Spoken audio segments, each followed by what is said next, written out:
Good morning from Panhandle Outdoors, America's only daily outdoor TV show. Your source for fishing, hunting, and information for folks who enjoy the great outdoors. Now sit back, relax. It's Panhandle Outdoors. Good morning, folks. Welcome to Panhandle Outdoors. I'm Winston Chester. Glad you're here this Monday morning. We're getting starting off a week. We hope it's going to be a little bit warmer than it was last week. That was just a flat-out cold week all week long. And we're more in the seasonal. It's still going to be really cool and all. Got some rain in different places, so be aware of that. The weather always brought to us by Haney Technical Center. Now, what we want to look at is the high today is going to actually get up to 66. That is a heat wave compared to what we have. And lows come out down only to 45, and water temperature is hanging in there around 56 degrees, so pretty cool. It got a lot of wind last week. I always do the Monday moon phase, brought to us by Sandhill Seafood. It's an interesting month as far as the moon. We're going to have two full moons. It's going to be a blue moon full on the 31st of this month. So we had a full one on the 1st and a full one on the 2nd. on the 31st, so that's our second full moon. Now today or tonight it's going to be coming in right at a half moon, and a new moon is going to be on the 16th of this month. So we've got a half now, then a new moon, then another full moon the rest of this month. So it'll be interesting right there. And it fits in with our pattern as far as outdoor activities and all. We'll talk about that a little bit later. Looking at our tide chart brought to us by Kent Forest Lawn. Low tide this morning at 8:53 and a high at 5:11. Marine forecast be coming out of south again strong at about 15 to 17. So be aware of all those little things that have an effect on the outdoors, the wind, the tides, the moon. It all affects our outdoors, and you just want to stay on top of them. That's why we do this every day, so you help you to stay on top of them. All right, let's take a break. We'll be right back.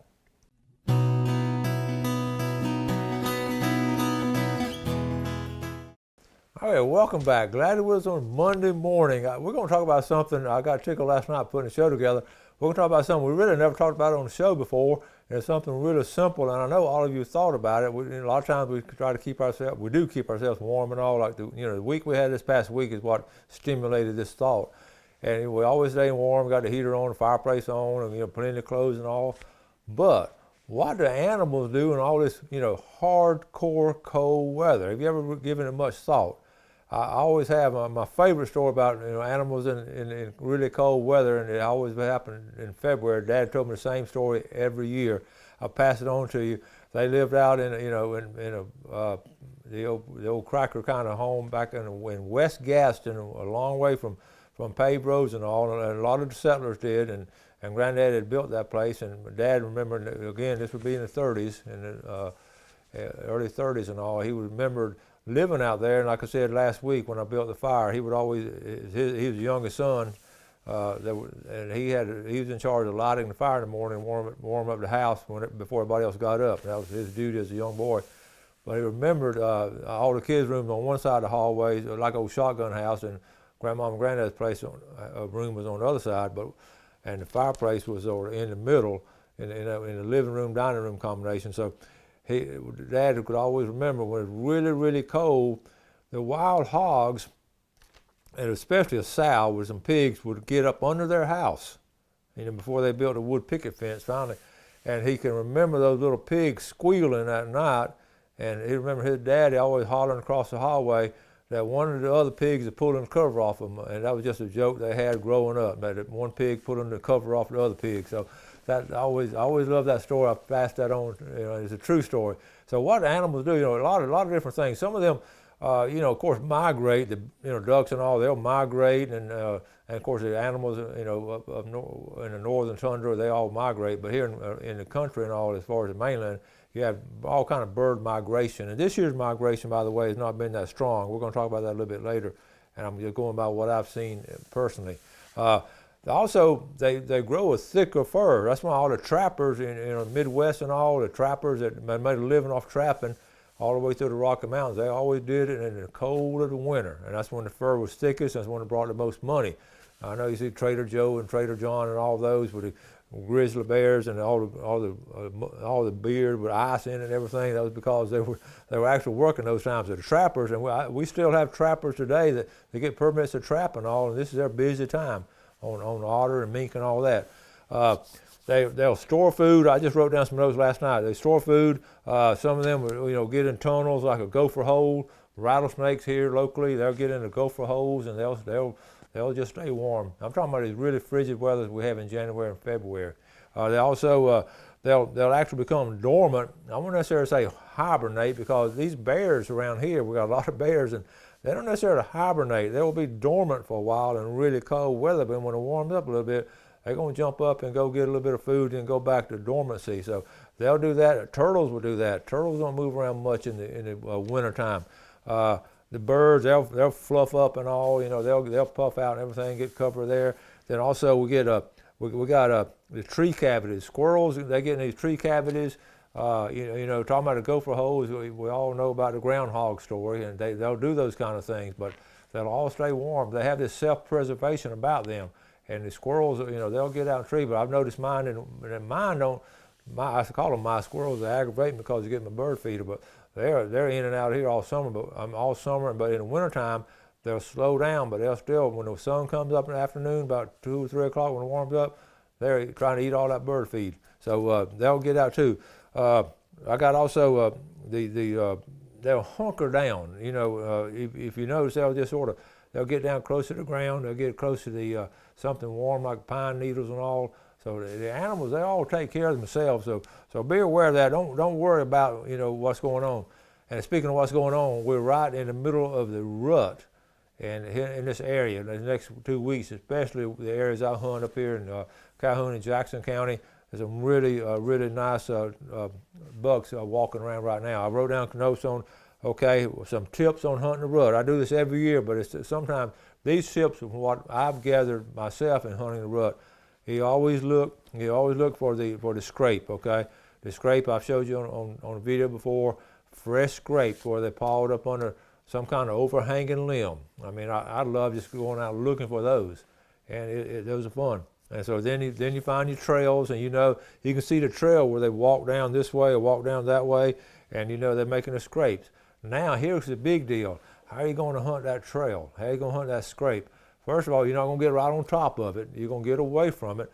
And to me, the best part is trying to get on the path, okay, somewhere close to the path in between the scrapes, okay? And that's where you use that ground blind. You really got to know your wind situation, and you do want to wear a scent block. And you do want to use, I put scent in a little Tinks jar. I still use some of that. I'll sprinkle it in the scrape itself. I just always had good luck with that. And because it makes them sort of hesitate and look around more, and they'll lose their caution. They won't be near as cautious as they have been. So you want to make sure you don't overdo it. Don't get too close. Don't go check the scrape every day. You know where that scrape is. It's going to be. They're going to check it. And where researchers say they'll sometimes go back twice in a day and then wait 2 days and go back. It's sort of odd how they do that. And they will have a circle where they'll check. So we're hunting the rut now, but stay away from it and make sure you got everything set up as far as, you want a trap, you want a little monopod or something to hold that gun. Like I say, I've gone to ground blinds, but if they're close to my box blind, I'm going to get on them like that too. So anyway, hunting the rut's going to be exciting next couple of weeks, and we're going to talk about it on a regular basis here. Let's take our break and we'll be right back.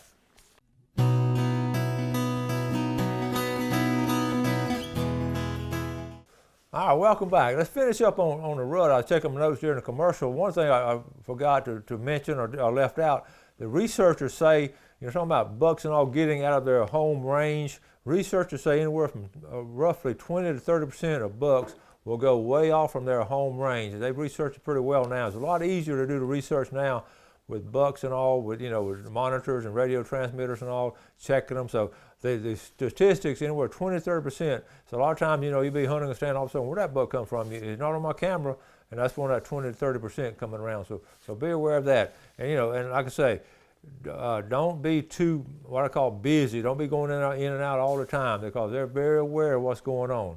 And sometimes try to catch them by surprise and coming in a back way. But don't pattern yourself when that buck is out there. Don't go the same way every time. So those are just little things that I personally picked up, and you go online and read tons of information. Everybody has their own idea, but most of them specifically are around that area. Okay, now let's move on. I talked about ducks a while ago. I judge what I consider the duck migration by personally what I see again. and I live up here on North Bay, and every year on North Bay I can sort of judge what's going on. The last week during that cold weather, we've got some bluebills coming in, some ringnecks came in, but it wasn't near as many. And again, I don't see those big flocks of redheads and canvasbacks that we used to see. So again, you can go online, I've showed you, you can go online at Ducks Unlimited, you can get an up-to-the-minute report on what's going on the Mississippi Flyway, the Atlantic Flyway. I've showed it to you before. I'm not going to show it to you right now because right now they're moving good. When Bill and I were fishing Apalachicola Bay about 2 weeks ago, there were literally thousands of ducks flying around us up really high in V formation. Just a beauty to behold. You can imagine, catching speckled trout and looking up, seeing the ducks. I mean, and then looking around, not seeing anybody but just the Apalachicola River Basin. So that was special. Those ducks were like just icing on the cake. All right, now we got a redfish. Let's jump from ducks to get back to fishing. We got the redfish series. Look up on the screen here. This is what we call we've had it before. The Power Pole sponsors the Florida Pro Redfish Series. They've come out with a 2018 schedule. Now we're going to be in the lower right-hand corner. We're going to be the Emerald Coast schedule, and that's not too far off. March the 3rd, Panama City. May 19th and September 15th. You see that. And those are three right there. This is sponsored by Power Pole, okay? And each qualifier, top right-hand corner, each qualifier guaranteed to pay $10,000 to first place, okay? That's pretty strong.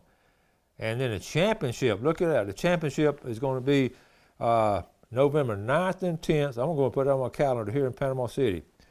And this year they're going to come up with an amateur division. This is something new for amateurs. Now I'm going to read this because this is important. A lot of people are sort of hesitant to get in there with the pros. So as an amateur, I'm going to read it to you. Fish with the pros. Join the Florida Pro Redfish Series for a new experience for those that's never fished an artificial redfish tournament.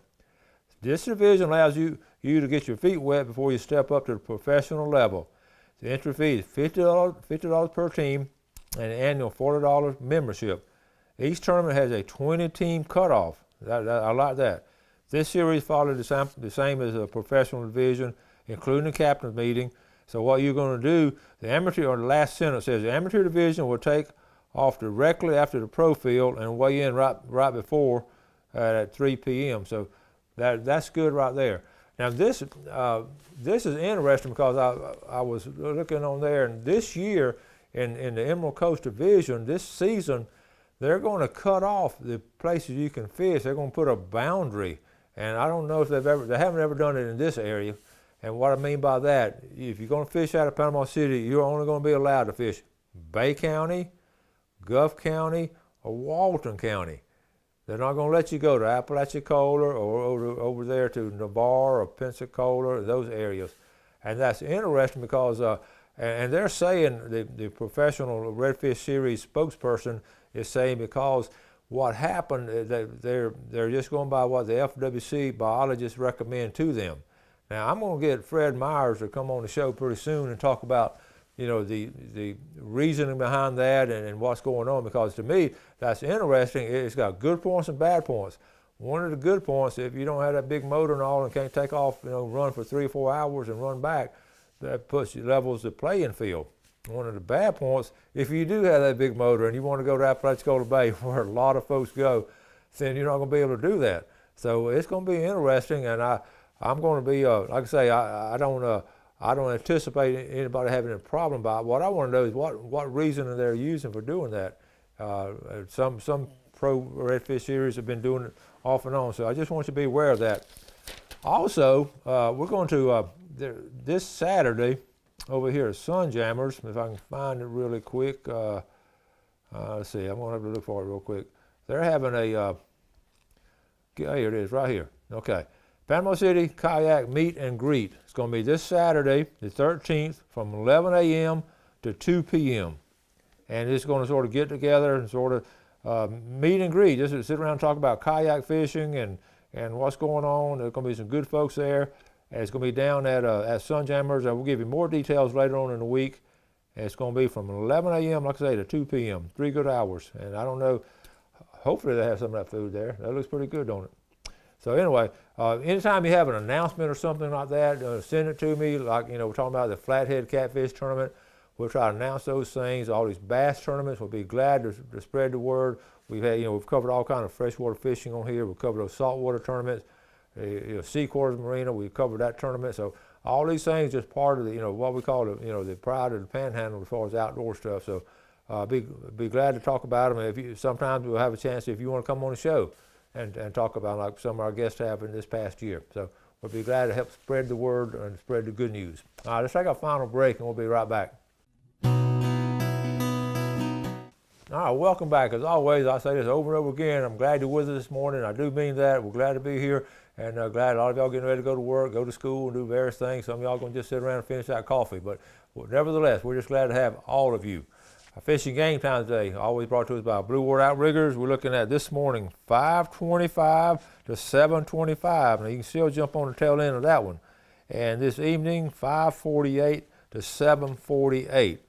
And we want to make sure we try to get those times to you on a regular basis, okay? Now, I was thinking, we're talking about resolution and goals and all that, and this, it's sort of slipping away from us. I was trying to think of some things we can do before we get to talking to that. And one thing I was going to mention, I wrote down March 15th. I always write down March 15th, and that's really sort of the opening of Spanish mackerel season. Well, today is January the 8th, and we're a little over 2 months from Spanish mackerel season. I know it's hard to believe, and then I started thinking, well, February, we got the sheephead. A lot of folks go catch a lot of sheephead in the wintertime, January and February. So, everything's not dormant now as far as doing outdoor things as far as wintertime and cold weather. So you got those two things. Quail hunting right around the corner. Next 4 or 5 weeks going to be prime time for quail hunting. Also, the dove season is I think we still got a weekend or two left in dove season. We got also it's a great time to go out and looking for your buck. We talked about that earlier on the show on trying to find a big buck. So all kind of outdoor stuff is going on. So I sat around, I was thinking last night, actually just 2 nights ago, we were talking about my goals. Every year I like to say, well, on outdoors this year I want to do this. And in years past, one of them was, I wanted to catch a tarpon. And this is my own, I don't want to call myself selfish goals, these are my own self goals because Gail goes with me and I share it with y'all. We do a lot of things, but these things I just flat out enjoy. So I wrote down about 7 or 8 of them. It's not hard to find 7 or 8 of them. Some of these aren't new things, just some of these things I want to sort of rekindle and all. One of the first things I wrote down was Howard Creek. I want to fish Howard Creek more. I got a place down there and I just flat out didn't use it much last year because of various things. And I'll give you reasons, and y'all been in my shoes before. My doggone well went out, so I didn't have a well, so we couldn't go down there and spend the night and all, and it was aggravating. So I got to get a new well put in at Howard Creek. And by the way, if you know a good well man, give me a call, and I'll call him and give him some business. Hopefully, try to get somebody that watches Panhandle Outdoors or something, so we can communicate better if they're outdoorsmen. Also, another thing, I have the grandkids have moved up Tennessee, and I go to all their birthdays. Well, we've got 3 birthdays in the fall, so that's 3, like 4-day weekends. That takes care of that. So we've really been hindered as far as getting to Howard Creek. So that's one of the first things I wrote down, get back to Howard Creek. Second thing, I want to get a couple more tree stands. Anybody's going to be getting rid of those box tree stands, little 6 to 10 foot tall, well, maybe not that tall, just nice, what I call box tree stands. I'll come by, pick them up, and pay you for them if it's a good price. I was real disappointed in what I got to accomplish as far as my tree stands this year. I didn't get them set up like I wanted to. Time ran out because of those things going on. I don't know about you, but I've just stayed busy all of the doggone time. Another one, flounder. I want to make sure to get my boat rigged out. I've written this one down the last 3 or 4 years. I've got to flounder a good bit with different people and all, but I always want my own rig, and I know how to do it. I know what I want. I just flat out ain't got it done. So that's something I want to get done. The quail shoot, we talked about that earlier. I always love to go quail shoot and get several quail places. I'm going to get up there to Circle S Plantation and hunt quail up there this year in addition to some other places. I'm really looking forward to going to that Circle S Plantation and taking some dogs up there with my buddies. I want to plant more fruit trees. I've got a great kumquat tree that's really put out this year. Orange and grapefruit trees that do so well around here, and Chip's neighbor there in Kings Point has a tree that has some oranges. They're some of the best oranges I've ever eaten. He's in the 90s. I'm going to sit down and talk to him on how he got such a nice, big, healthy tree and growing right there in that Kings Point area. You know, we have some nice weather coming through there and also have some cold weather, but it puts out oranges every year, some really good sweet oranges. So I want to plant more fruit trees in different places. I want to plant some up on properties, so just persimmons, trees, and all for the animals. You know, think about doing that if you have some property. Just gradually plant some trees, and it really helps and have a natural area that they can come to, and you don't have to. They'll come. You don't have to maybe do corn year round if you got some good stuff up there for them.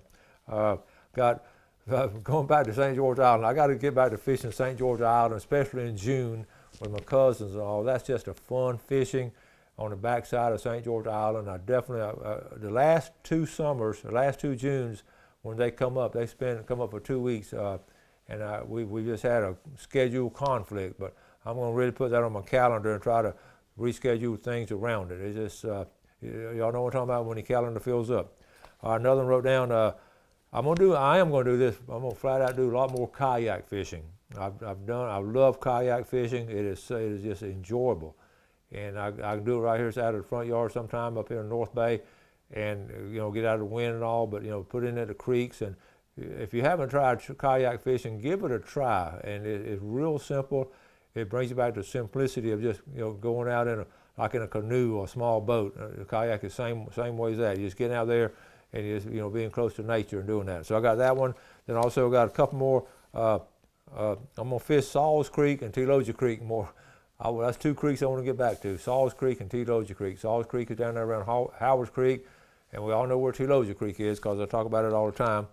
And I want to get more kids, and of course, another one, I just, always, every year I want to get more kids enjoying the outdoors, and that's always been a goal of ours, is to get that done. So that's just some of my personal outdoor goals. I want to challenge you to write yours down. I'm definitely going tuna fishing. In fact, I'm going tuna fishing 2 times this year. Got 2 tuna trips. How about that? 2 tuna trips lined up. So that's going to be fun. Run out of time. Thank you all for watching the show. I always do something good today for your fellow man. Have a great day, and God bless. Thanks for watching America's only daily outdoor TV show, Panhandle Outdoors with Winston Chester, featuring hunting, fishing, and other activities and information to help you enjoy the great outdoors. Join us next time for Panhandle Outdoors.